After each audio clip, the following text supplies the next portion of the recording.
Coming up on Mountain News this morning, 10-year-old Jaden Spicer's mother, Felicia Gross, entered a not guilty plea in relation to Jaden's death. And former Letcher County Sheriff Sean Mickey Steins is scheduled to appear in court today. Dedicated to Eastern and Southern Kentucky, this is WYMT Mountain News this morning. Good morning. Happy Friday to you, Mountain family. I'm Amelia Lee here with you on this August 15th. It is just about 5 o'clock this morning, and it is time to take a check of our weather with Megan Dusmal this morning. It's still hot out, Megan, and I know you said it's just going to keep getting hotter.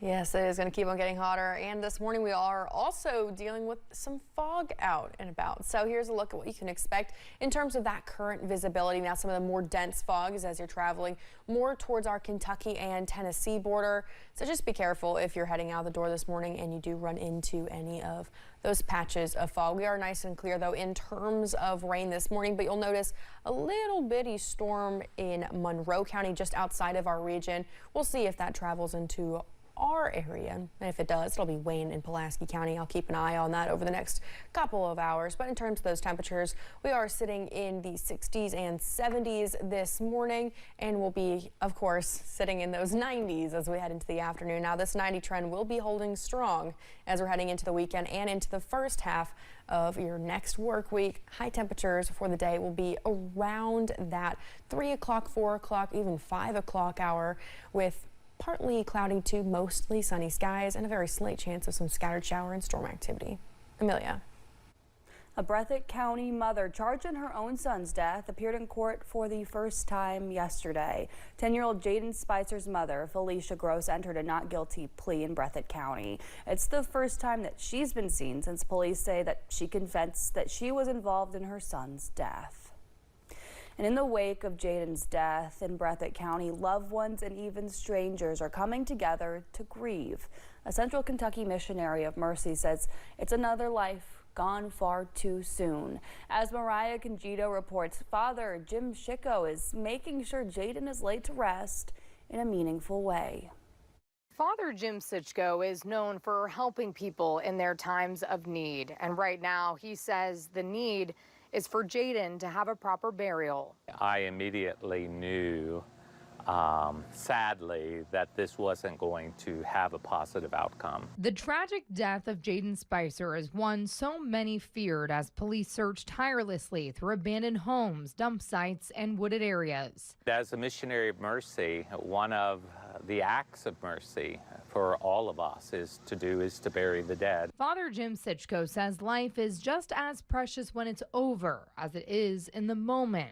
It's very important that he receive a proper burial, that we have the best casket available for him so that he can really know while he watches down and his spirit is with us, that he is being taken care of. To honor Jaden's unique personality and spirit, Father Jim is partnering with Soulshine Industries, a nonprofit based in Texas that makes custom caskets. It's not just about painting caskets, it's about representing loved one's life. Co-owner Trey Gannum has made custom caskets for some of the most high-profile tragedies in the country. We did the Sutherland Spring shooting.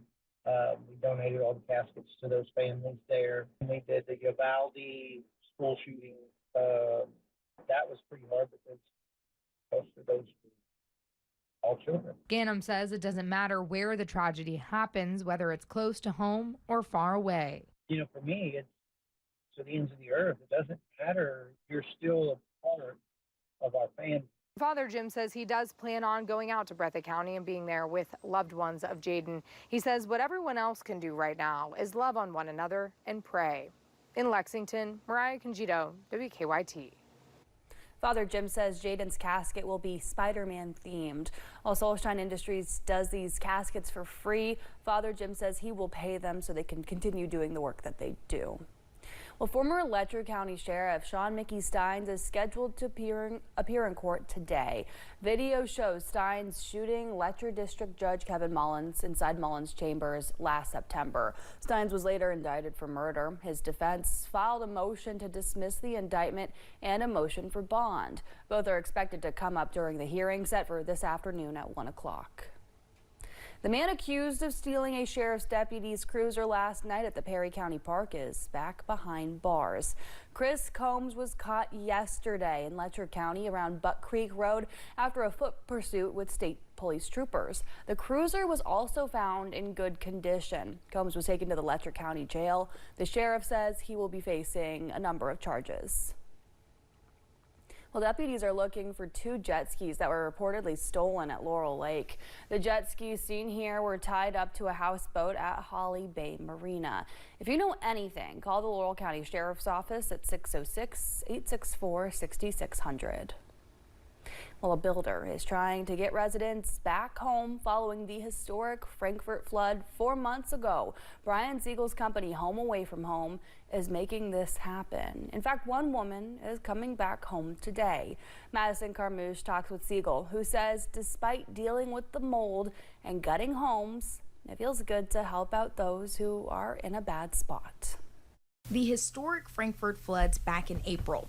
Brian Siegel's company, Home Away from Home, recently took over 9 properties for rehab.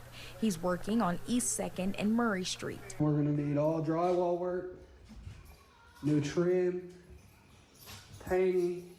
This is Siegel's video from a few weeks ago. This is what it looks like so far. He wants to get people back home. Everybody has bad times, everybody has rough moments, but if we can come together and try to rebuild people's lives, that's our goal. He's meeting that goal. The woman who lives here on East 2nd Street will come back home on Friday for the first time since April. She'll have all new everything, but Siegel wants to do more. There's a lady across the street from one of our properties. She's been displaced.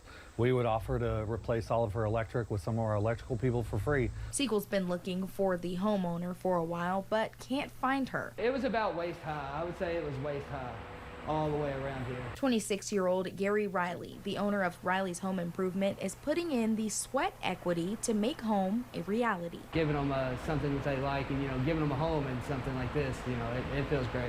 Back to the woman with the electrical problem, we were able to help make the connection.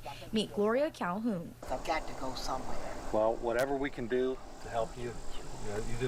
Are you going to be back through here this week? Let me give you my phone number. People helping people is the real power. It's a blessing. God sent a blessing my way, an angel really, my way, because we seen no way, just no way to get this done. A jolt of good news for Calhoun is on the way. In Frankfort, with photojournalist Darnell Crenshaw, I'm Madison Carmouche, WKYT. Calhoun has been staying in a hotel since April.